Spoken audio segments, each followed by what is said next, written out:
E assim que eu mudei para a indústria, eu tive a oportunidade de fazer um track day, dirigir um carro esportivo em Interlagos. Era um sonho meu, espetacular, uma super experiência. Então, antes de mais nada, quando a gente fala de experiência na indústria, é importante dizer isso.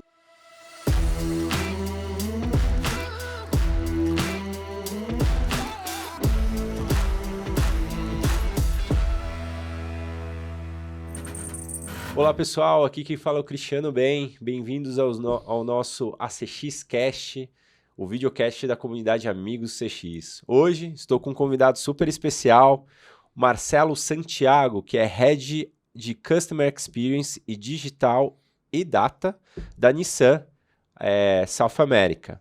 Marcelo, seja muito bem-vindo ao ACX Cast. Obrigado, Cris. Obrigado pelo convite. É um prazer estar aqui com você para a gente bater esse papo aí, que eu tenho certeza que vai ser super legal. Legal, Marcelo. Marcelo, ele teve lá no All Summit em 2023, foi uma presença muito legal, a palestra que abriu, né, os trabalhos ali, e o pessoal gostou muito da sua palestra, teve comentários muito interessantes ali, e a gente vai falar um pouquinho dela hoje. Mas antes disso, eu queria que você falasse um pouco do seu background, assim, um plano de fundo, né? Como você chegou até essa posição que você está hoje, Marcelo? Bacana, vamos lá. Deixa eu te contar um pouquinho. As pessoas costumam dizer que eu sou o cara do digital, né? Porque a minha carreira inteira, pouco mais de 20 anos, sempre no digital. Por te dar um exemplo, em 2001 foi quando eu lancei meu primeiro e-commerce trabalhando para uma empresa que faz um evento esportivo aqui em São Paulo, que é o principal evento de futebol amador do estado. É uma parceria Kaiser e Topper. Na época eu lancei um e-commerce para vender chuteira para a turma que jogava. E também nessa época eu aprendi a mexer com site, produzir conteúdo, para comunicar tudo que a gente tinha nesse campeonato, tudo que rolava nesse campeonato. Então lá em 2001, mais de 20 anos atrás, foi quando eu comecei essa jornada digital. Eu sou formado em marketing, um pouco mais para frente, e aí depois eu posso até te contar os detalhes. Eu decidi também me formar em arquitetura e urbanismo. Legal. Mas com essa formação em marketing, eu comecei lá no digital em 2001 com esse meu primeiro e-commerce, e de lá para cá eu fui permeando aí uma série de disciplinas do digital. Então, cheguei a trabalhar no Grupo Boticário com uma parte de social media, também com desenvolvimento de projetos digitais, com e-commerce. Trabalhei na Danone com CRM, desenvolvimento de uma solução de e-commerce também, que na época foi muito bacana, porque nós tínhamos um multiseller dentro da Danone. Foi um projeto muito legal que eu fiz em parceria com a Vetex, isso lá para 2009, faz um tempão. Você vai perceber hoje que eu sou horrível com datas. Mas, e aí depois, nos últimos 8 anos, né, eu me juntei, ou ingressei na indústria. Né? Na Legal. indústria automotiva é onde eu estou agora. Comecei lá na Chevrolet, ano de 2015, né? E hoje na Nissan.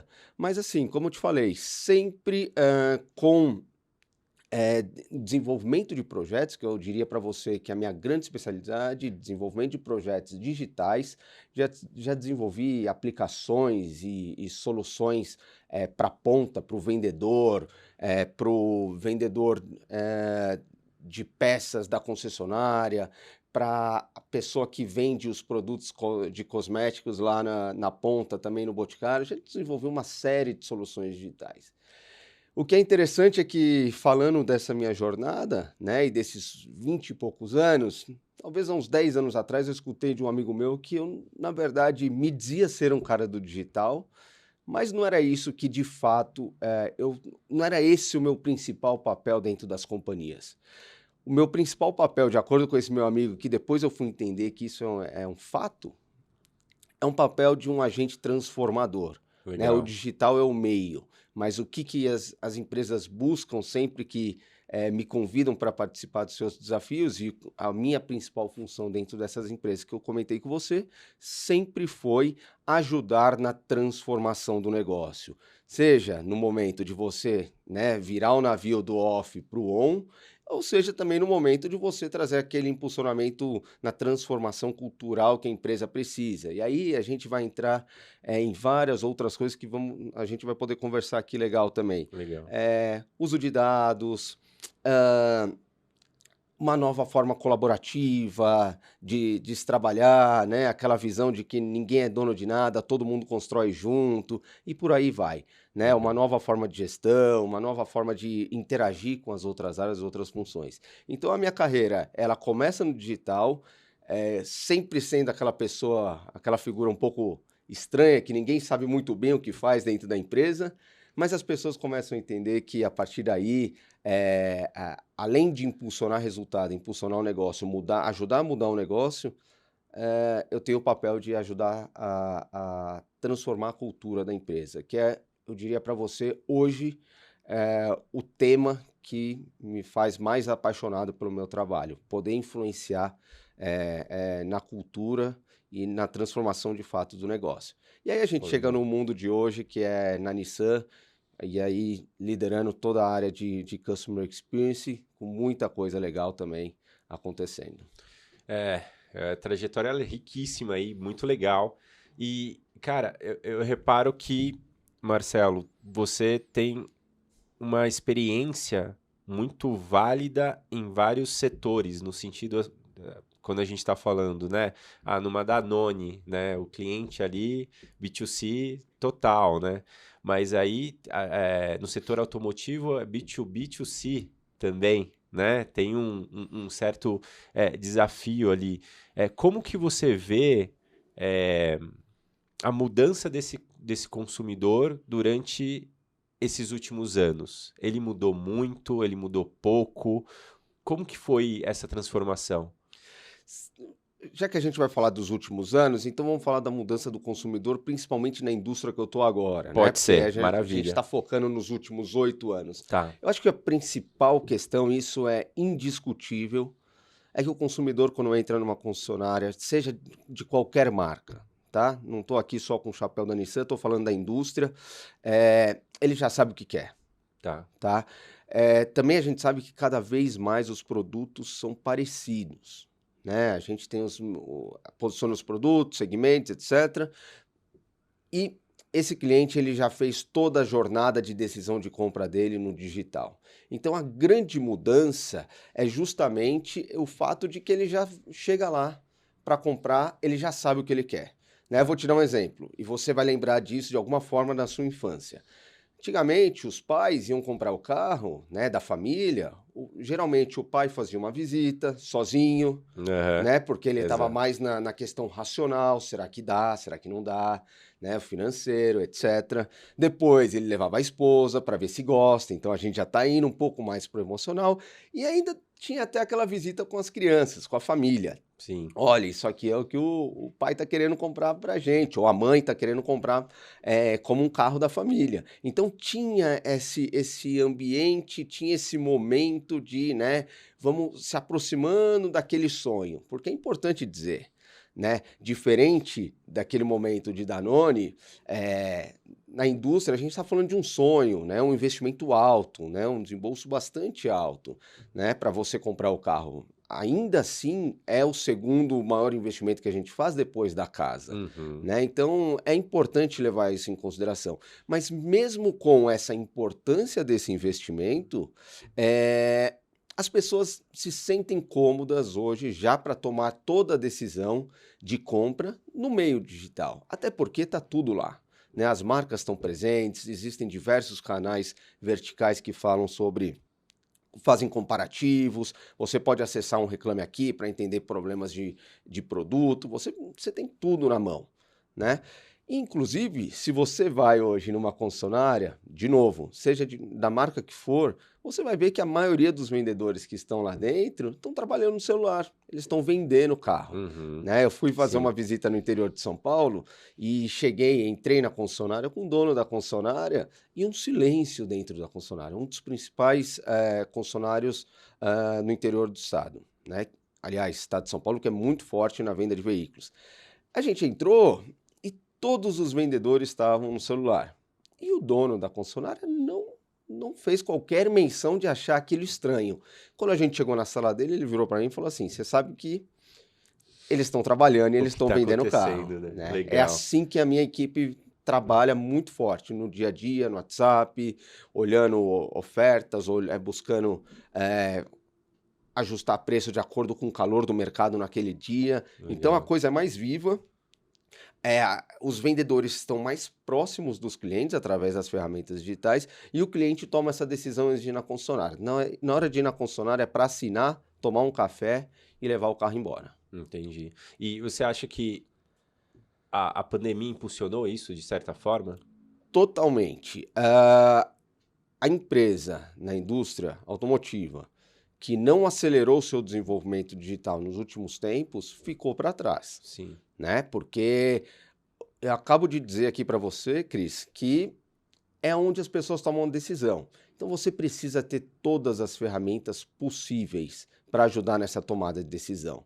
Se o cliente ficar com dúvida, ele vai priorizar às vezes um concorrente seu porque ele atendeu melhor aquela expectativa no digital. Sim, e eu acompanhei muito o setor, né, na época da pandemia, porque era um desafio, assim, é, a gente pensava, né, como o setor vai se transformar para continuar vendendo e tal, e eu vi até alguns artigos que até aumentou as vendas em algumas marcas, e eu achei isso bem interessante, porque foi uma transformação realmente que teve de adaptação de uma, por exemplo, a gente está falando da montadora, mas vamos falar do concessionário aqui, né, especificamente. Às vezes o concessionário ele já está tão ali, geralmente no status quo dele, de fazer as coisas do jeito dele e tal, e de repente teve que mudar de uma forma repentina, né? E aí essa mudança impulsionou um crescimento. O que que você acha disso? Eu acho que aquele concessionário que ainda não tinha se dado conta que a forma de fazer negócio precisava mudar, a pandemia deu um choque de Deu um realidade choque nele. de... E ele Sim, percebeu que não havia uma pessoa sequer dentro do showroom dele, porque não podia, pelas sim, restrições da pandemia, e ele precisava da mesma forma continuar vendendo carro. Então, esse exato. cara, essa concessionária, entendeu que ele precisava colocar todas as energias deles no No digital, digital. porque era onde ele ia encontrar cliente. Né? E é interessante, você comentou que chegou até a aumentar a venda de carros durante a pandemia. E faz sentido, né, Cris? Porque Total. as pessoas pararam de viajar, que é um terceiro investimento alto que você faz. Por exemplo, né, tem outras coisas que aconteceram, mas se você pega uma viagem, uma família de classe média alta, que é acostumada a fazer uma viagem por ano para fora do Brasil, pô, nesse ano de pandemia, você pode direcionar esse dinheiro, esse investimento para trocar o carro, né? Exato. Se você parar para pensar também, cresceu bastante o investimento que as pessoas fazem dentro da própria casa. Por quê? As pessoas começaram a dar valor à casa delas. Ficaram presas dentro de casa, eu fiquei Exato. preso dentro de casa, você ficou preso dentro de casa. Então você também, arquitetura, essas coisas também cresceram bastante. Então as pessoas começaram aproveitaram desse momento para, né, trazer um pouco mais de conforto para Legal. suas vidas. Pô, legal. E isso demonstra também que quem já estava preparado com os dados estruturados, né, CRM bem elaborado ali, teve mais facilidade para entrar em contato com aqueles clientes, né? Então, para fazer um follow-up, para fazer alguma coisa, diferente daqueles que ainda anotavam ali nas cadernetas, entre outras coisas, né? Teve muito isso, não? Teve. E olha, vou te falar, eh, na minha época, quando eu trabalhava para outra marca, eu tive a oportunidade de visitar o Brasil inteiro praticamente, e conhecer os principais concessionários dessa outra marca pelo Brasil. E naquela época, você via de tudo. Você via vendedores que abriam agenda. Eu não estou falando de muito tempo atrás, não, hein, Cris? Estou falando de 5 anos atrás. Abriam agenda para se conectar com os clientes. E Olha, o cara ia virando a página, ele escolhia a quantidade de páginas que ele ia ligar naquele dia. Sim, parece mentira o que eu estou falando. Parece que a gente está falando de uma outra década. Mas não. E, por outro lado, você tem aqueles que são super desenvolvidos. E são aqueles também que nessa época de pandemia saíram na frente. legal. Nós temos grupos de concessionários pelo Brasil que têm uma estrutura de CRM incrível, que trata a gestão de leads de uma forma impressionante. Alguns até melhores do que as próprias montadoras. Olha O só. nível de investimento em tecnologia que foi feito nessas empresas e o nível de importância que esses grandes grupos passaram a dar aos dados. É impressionante. Eu fico impressionado até hoje quando vou visitar alguns. Alguns eu vou visitar, fico impressionado de forma negativa, mas outros eu fico muito bem impressionado pela, pela robustez que a galera Legal. trabalha dados por aí. Efeito da pandemia, sem dúvida alguma, né? Justamente como você falou.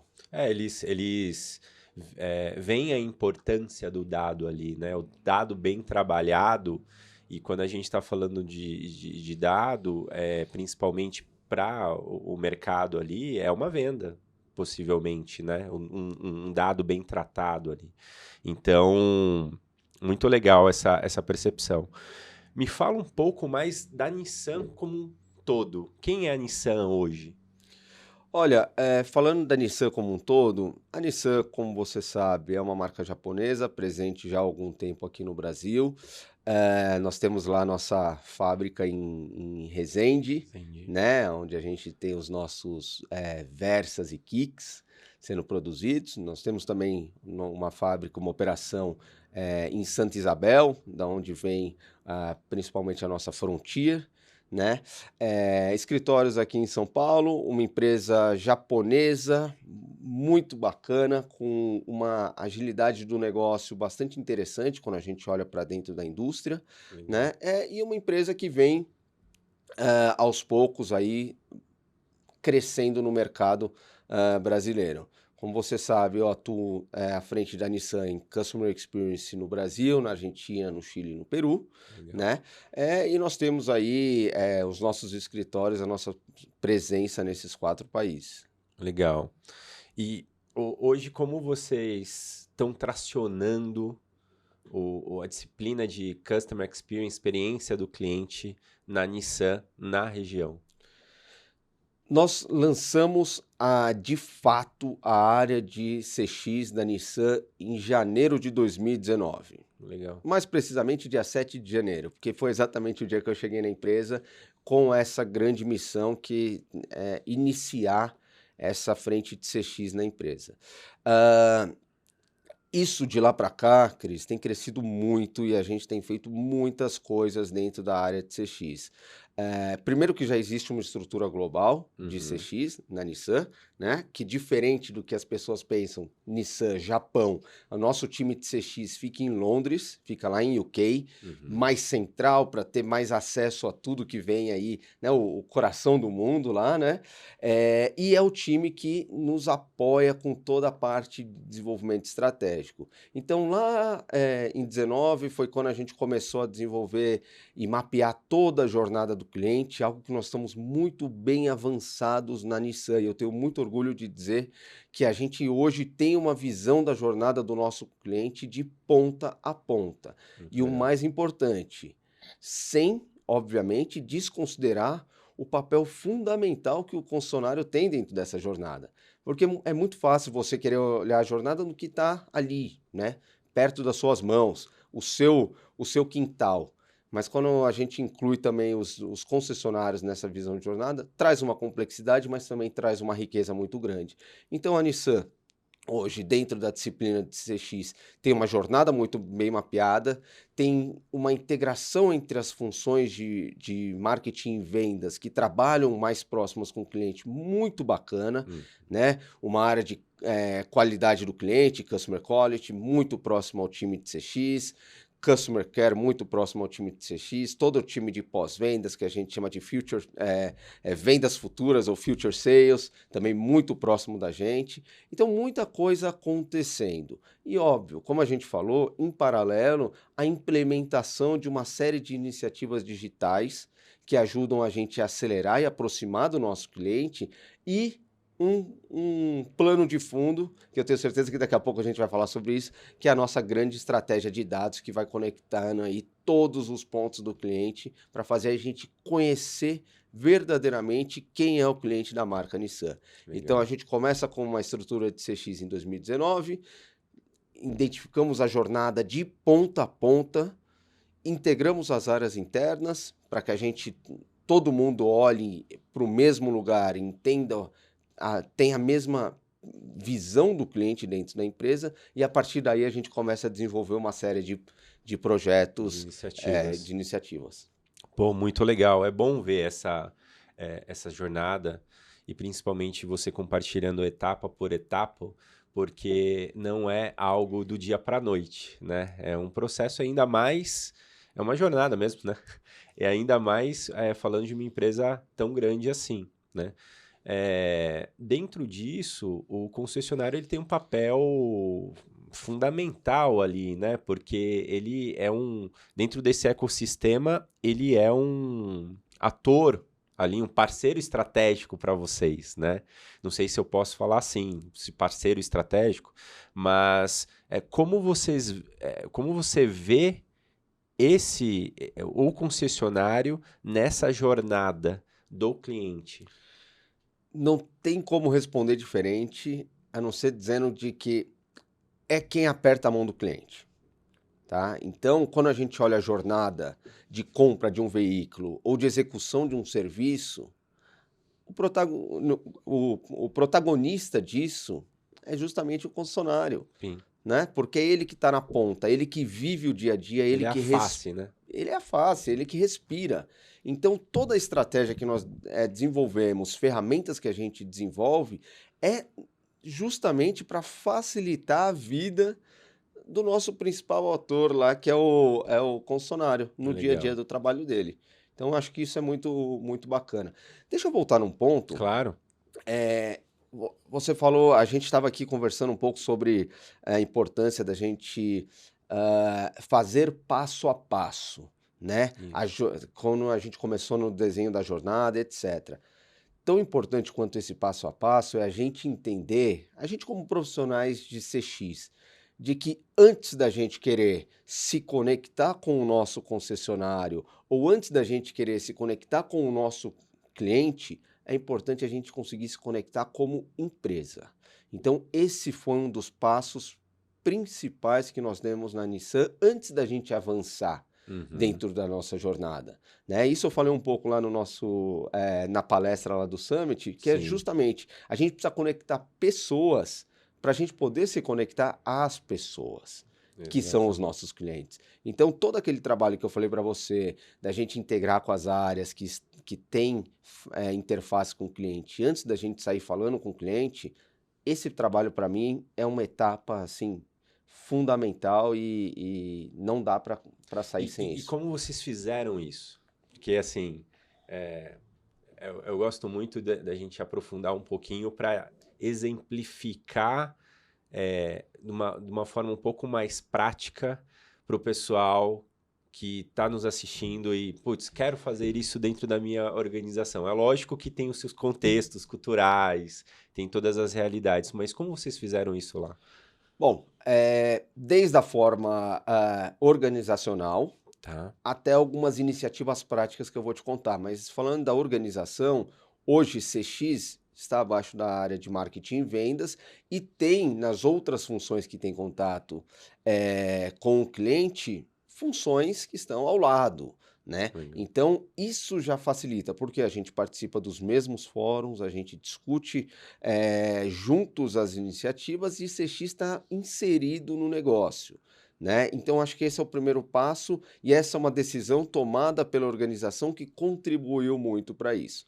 Além disso, a gente como área de CX, e aí tem toda uma equipe que trabalha nos mercados e também a equipe que trabalha na região, na América do Sul, a gente começou a trabalhar uma série de iniciativas para se fazer conhecido. Sim, Então, agora há pouco a gente falou sobre o CX Talks, nós temos o CX Talks, que é a oportunidade de gente de fora da indústria vir e contar para a gente o que eles estão fazendo em CX, né? Para abrir a cabeça da turma, para legal. fazer com que a gente tenha acesso a conhecimento que não necessariamente pelo background né, do pessoal da indústria, esse conteúdo tá tão fácil. Então a gente facilita e aproxima o conteúdo. Essa é uma coisa. Nós temos uma reunião que nós chamamos de Connecting the Dots, conectando os pontos. É a oportunidade que a gente abre na agenda com todas as áreas que trabalham com interface com o cliente para virem falar com a gente, Legal. né? Então, o que vocês estão fazendo que interfere no cliente, né? E o que nós estamos fazendo? Então, é uma oportunidade também para a gente contar.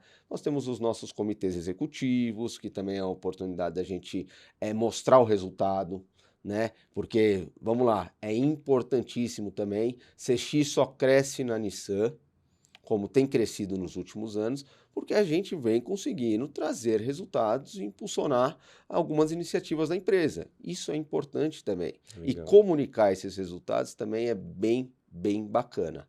Então, eu diria que essas são três das principais iniciativas. Coisas ainda mais práticas. Tá. Nós lançamos um projeto de dados que também serve para conectar todo mundo, né? Então, quando você tem um projeto de dados transversal que precisa falar com todas as funções, automaticamente você atribui valor ao seu trabalho para aquelas outras funções. Ah, com certeza. Porque eles falam, olha, a área de CX está me ajudando com alguma coisa aqui, então eu preciso estar mais próximo dessa turma. E é justamente o que tem acontecido. Então, essas são algumas coisas que a gente faz lá. Eu gostei de um ponto que você mencionou, que é o sexo com resultado, né? Então, assim, a gente vê que tem muito romantismo muitas vezes, né? Vamos fazer sexo porque é legal, vamos fazer uma ação de marketing, alguma coisa do tipo. E na realidade, vocês estão tracionando isso com resultado. E como mostrar esse resultado? Assim, eu acho que tem muitas pessoas que ficam com muitos executivos que ficam com essa dificuldade de mostrar resultados, pensa, como eu vou fazer o ROI de CX, como tracionar isso da melhor forma. Como vocês têm feito isso lá? Excelente ponto. Não é um trabalho fácil, tá? Mas é onde a gente coloca bastante da nossa energia. Vamos lá. Tem um negócio que eu chamo dentro da empresa que é share of heart. A gente precisa Legal. ganhar o coração dos executivos e não tem como fugir de entregar resultado, né? Primeira coisa, todo mundo tem que entender, seja de CX, seja de digital, seja de marketing, dependente. Todo mundo tem que entender que no final do dia a gente tem que vender um carro a mais. Esse é o papel de todo mundo. O romantismo, que eu sei que existe, principalmente quando a gente quer colocar uma área nova, trazer uma área de CX dentro da empresa, existe aquele romantismo inicial, mas isso acaba logo, Sim. né? E a gente tem que se sustentar no que eu chamo do amor. Então a gente sustenta no amor entregando resultado. Como que a gente faz isso? Primeiro, a gente tem um plano de midterm, de médio prazo, muito bem desenhado, Legal. ok? A nossa estratégia está muito bem armada e os nossos projetos, todos eles têm um papel muito bem definido no impulsionamento de resultados, tá? Então essa é a primeira coisa. Eu prefiro, né, como gestor da área, trabalhar menos projetos e projetos que tragam resultados do que trabalhar muita coisa. E sempre com foco em resultado. Mas tudo Legal. bem, como que a gente entende se tem resultado ou não?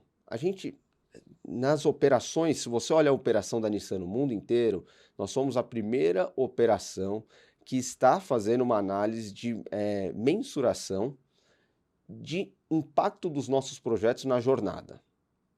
Nós que estamos mais avançados, você pode comparar com os Estados Unidos, com o Japão, qualquer outra operação da Nissan, a gente está na frente disso. Então Legal. hoje, o time de CX aqui da América do Sul já desenhou de ponta a ponta uma estratégia para medir a performance e a experiência em cada ponto de contato do cliente com a marca. E como que a gente faz isso? Conecta KPIs de negócio, né? A Uhum. venda, o lead, a satisfação do cliente, aqueles KPIs que a gente conhece, com métricas de experiência, que pela primeira vez nós estamos trazendo, Legal. né? O NPS, o CSAT, por aí, daí por diante. Então, esse trabalho de olhar para o resultado com seriedade, ter uma estratégia clara de como a gente vai medir e definir bem quais são os projetos que a gente vai trabalhar para impulsionar, eu acho que é uma fórmula bacana que tem funcionado para a gente. Legal. E eu vejo que o grande desafio aí de trabalhar nessa indústria é fortalecer a cultura também dentro das concessionárias, né? Assim, porque vocês são uma montadora, a marca, vocês trabalham essa cultura, mas vocês precisam também passar essa cultura ali de experiência do cliente para o concessionário. Como vocês têm feito isso? Quais são os desafios? Fala um pouquinho pra gente. Esse é um negócio legal, Cris, porque a indústria se ajuda, né? Legal. Eu vejo cada vez mais a chegada de profissionais extremamente competentes de CX na nossa indústria, isso só ajuda, né? Porque muitos grupos são multimarcas, né? Então, quando um colega de uma outra marca está fazendo um trabalho de desenvolvimento cultural com o concessionário, ele está nos ajudando também. Então, eu diria que nesse ponto é onde a gente trabalha mais unidos sem saber, né? Tá. As diferentes marcas trazendo coisas legais, trazendo uma nova cultura, uma nova forma de trabalhar, né? Uma nova forma de pensar para o concessionário. E quando essa mensagem começa a chegar de vários canais diferentes, aí que ele começa a entender que realmente é o caminho que a coisa está tomando. Eu diria que essa contribuição, meio que sem perceber que a própria indústria faz, é um trabalho muito legal. Legal. E outra coisa que é fundamental também é estar muito próximo das associações de concessionários, né? Nós somos muito próximos da Associação de Concessionários aqui no Brasil.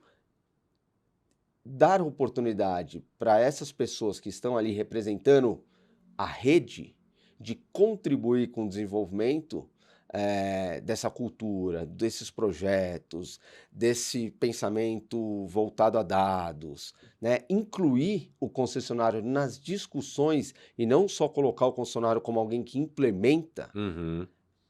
é bacana e funciona, porque faz com que eles se sintam parte e que eles possam enriquecer os nossos projetos. Aí quando você leva um projeto para ele já participou desde o desenho daquele projeto, ele sabe que aquilo vai fazer sentido para o negócio. A adoção fica Então, muito mais fácil, né? fica muito mais fácil. Então, você ter profissionais cada vez mais competentes chegando na indústria e você envolver os concessionários nas discussões, acho que são os dois pilares fundamentais para esse. Legal. E tem muita aderência? Eles aderem tranquilamente a isso ou tem uma certa resistência? Eu diria que tem muita aderência. Legal. E aí, conectando com o que a gente falou agora há pouco, né? O negócio está mudando. O negócio de venda de carros, não só no Brasil, no mundo está mudando. Então, os concessionários do mundo inteiro já entenderam que eles precisam mudar a forma de trabalhar. E a gente só chega para somar, a gente só quer contribuir. E Sim. como eu te falei também, a gente só quer, no final do dia, vender um carro a mais. Então, a partir do momento que a gente está alinhado nos nossos objetivos, eu acho que a coisa vai bem. Legal. E a gente tá na era da experiência, né? E até tem a questão quando a gente fala de experiência, não tem como a gente não mencionar personalização, né? A gente até tem falado aí muito sobre hiperpersonalização também. Como que você vê esse cenário no setor automotivo? Bacana. Primeiro, deixa eu te contar uma história. Você falou sobre experiência. Eu não me esqueço. Para mim, foi algo que marcou muito na minha carreira profissional. Legal. eu trabalhava com iogurtes, né? E assim que eu mudei para a indústria, eu tive a oportunidade de fazer um track day, dirigir um carro esportivo em Interlagos. E é um sonho de muita gente, era um sonho meu também. E eu tive, na época, a oportunidade de dar algumas voltas em Interlagos com esse carro. Espetacular, uma super experiência. E aquilo me deixou tão emocionado, excitado, né, empolgado com aquela experiência que eu acabava de ter ali com o carro, um dos maiores, os principais circuitos no mundo. Quando eu desci do carro, eu encontrei de frente com o meu chefe na época e ele falou: é muito mais interessante, muito mais divertido que o iogurte, não é? E é a experiência, né? Marcou, né? Marcou demais. Ele falou, cara, dá pra ver na sua cara o nível de empolgação que você tem. E esse é o produto que a gente vende, né? Sim, Na Nissan. Essa experiência. essa sensação, Essa né? sensação, ele provoca várias outras sensações e eu acho que é muito legal. Então, antes de mais nada, quando a gente fala de experiência na indústria, é importante dizer isso. Legal. E quando a gente olha, né, para esse cenário de que a experiência com o nosso produto é fundamental e é o que traz esse excitement dos clientes, a gente precisa cada vez mais trabalhar de forma personalizada para atender os nossos clientes, né? A hiperpersonalização é o futuro da indústria, né? Cada vez mais a gente deixa de falar com a massa e vai falar sobre as necessidades específicas de cada cliente, né? E também, aí quando a gente fala de hiperpersonalização, a gente não está falando só de desenvolver produtos especificamente para nichos de clientes, mas a gente fala também de uma melhor ou mais diversificada forma de contato, né? Cada vez Sim. mais a gente tem novos canais de contato. Hoje, por exemplo, com a Nissan você pode se comunicar totalmente com a marca através de um WhatsApp, por exemplo, que aqui no Brasil é fundamental para uma boa relação entre marca e cliente. Você tem todo o desenvolvimento dos seus canais digitais, você tem uma equipe de customer care, né, de atendimento telefônico muito mais preparado para entender o momento certo de interagir com o cliente, né? Legal. Mais uma vez, quando a gente fala de hiperpersonalização, é o canal, é o momento, Exato. né? É a mensagem. Então, acho que toda essa mudança ou todo esse foco em hiperpersonalização que a gente vem trabalhando, muito pautado também no projeto de dados que eu comentei contigo, é fundamental para que a gente possa aproximar também dos nossos clientes. Eu acho que esse é o... O grande ponto aí, É, né? Gostei muito não só eu gostei, né? Várias pessoas gostaram da sua palestra lá no UOL e eu achei muito legal quando você falou de 4 pilares ali da cultura de dados. Então, fala um pouquinho sobre esses pilares e como eles se conversam. bacana, legal. Primeiro te dizer que foi um super desafio abrir o evento, que estava muito legal, muito bacana mesmo. Para mim foi uma honra poder participar e fico feliz que as pessoas tenham gostado, porque eu gostei de fazer. E eu acho que isso é importante. A experiência dos dois lados se foi boa, então show de bola. Legal. Naquela oportunidade eu comentei sobre a cultura de dados, né? Sim. E quais são esses principais pilares para a gente poder, de fato, trabalhar uma cultura de dados dentro da companhia. Primeiro, obviamente, não tem como fugir, é tecnologia, né? A gente precisa tomar as decisões certas e trazer a tecnologia correta para dentro da empresa para que ela sirva como meio de obter o que a gente precisa dos dados. Uhum. Primeira coisa. Segundo, processos bem definidos. Tecnologia sem processo, você tem um elo rompido, você não tem uma fluidez e uma qualidade nos seus dados.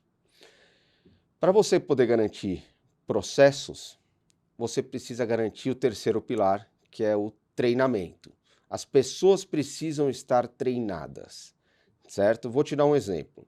Não adianta eu ter uma plataforma de tecnologia como fundo, ter uma solução de tecnologia como um tablet que nós temos na nossa rede Nissan, onde o vendedor interage com o cliente e imputa informações naquele tablet, se ele não faz isso de forma correta, se ele não foi treinado Para fazer aqui. para fazer aquilo direito.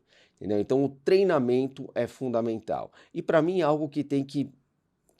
O quarto pilar que tem que conectar tudo isso é justamente o que a gente espera como mensagem de marca. Qual que é a experiência que a marca quer entregar para os clientes através dessa cultura de dados? Então vamos lá: tecnologia, processos, treinamento e o que a marca quer dizer e para que a marca quer o seu dado, né? Legal. E por que a marca quer se aproximar de você? O que a gente quer entregar? Como a gente vai falar?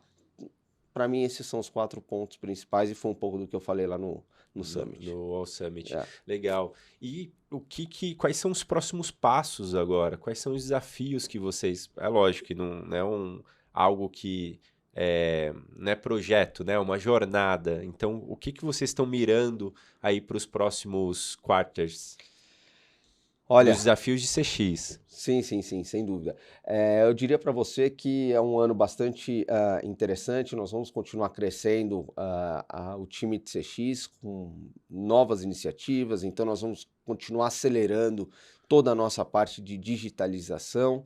Nós já temos ferramentas muito bem implementadas e eu te falei, a gente prefere focar em poucos projetos, Legal. mas trabalhar com eficiência. Então, os projetos que já estão lançados e são do conhecimento aí já do nosso público, esses projetos continuarão a ser melhorados para que a gente possa entregar com qualidade aquela experiência lá na ponta, lá no concessionário também, mas também a gente vai trazer alguma coisa nova esse ano, que é o Comitê do Cliente. Então, Show. nós lançaremos aí muito em breve o Comitê do Cliente na Nissan, uma oportunidade da gente falar ainda mais sobre cliente, conectar todas as áreas aí, vamos até transbordar a área de marketing e vendas, mas vamos conectar todas as outras áreas que têm alguma interface também com o cliente dentro desse comitê, para que a gente possa dedicar tempo para falar ainda mais sobre cliente. E aí vamos trazer também a voz do concessionário, né, através dos nossos representantes de vendas e pós-vendas. Vamos criar um grupo forte para discutir o nosso cliente. O outro projeto que a gente tem também, que eu acho que vai ser muito importante, que vai justamente melhorar como a gente trabalha a CX na Nissan, é justamente o que a gente estava falando sobre aumentar a nossa capacidade de mensuração de resultado e impacto na jornada. Então, eu diria para você que essas são as 3 principais iniciativas que nós temos para o ano. Para o ano. Isso considerando região. Isso considerando região, exatamente. Legal. Exatamente. E hoje, quantas pessoas trabalham em CX? Hoje nós temos aproximadamente, nós temos 16 pessoas que trabalham com CX, Legal. né? Considerando o time da região e o time dos mercados. Mas, sinceramente, Cris, eu costumo dizer, e o espírito que eu tento trazer para dentro da Nissan é que é muito além disso, né? A gente fala muito sobre comunidade de CX da Nissan. Legal. Porque muita gente faz parte. O nosso presidente, ele faz parte da comunidade. Então, ele não está entre as 16 pessoas que eu te falei aqui agora, mas ele é um dos principais agentes dessa transformação, Sim. né? E tem muitas outras pessoas lá que fazem parte, que estão no dia a dia com a gente, ajudando a desenvolver jornada, ajudando a desenvolver iniciativas de qualidade para os nossos clientes. Maravilha. E qual dica você dá para as pessoas que estão ingressando aí, estão na área digital, ou de produto, de dados, ou que estão na área de CX e têm os seus desafios ali dentro das organizações? Que dica você daria para essas pessoas? Olha, a principal dica que eu dou é justamente você saber trabalhar de forma colaborativa.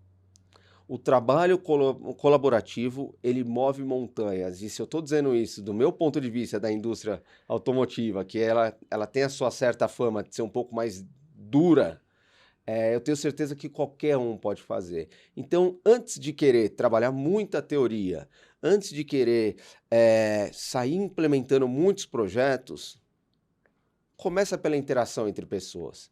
Não tem como você trabalhar para pessoas, para clientes, sem você entender o seu ecossistema de pessoas ali e o grupo que você tem envolvido para poder desenvolver novas soluções. Então, acho que o que eu aprendi nesse tempo, e para mim é fundamental, é você estar conectado às pessoas que vão te ajudar no dia a dia a desenvolver soluções e atender oportunidades ou até resolver dores dos nossos clientes ali na ponta. Então, você conectar esse mundo todo antes, para mim, é a dica de ouro do nosso negócio.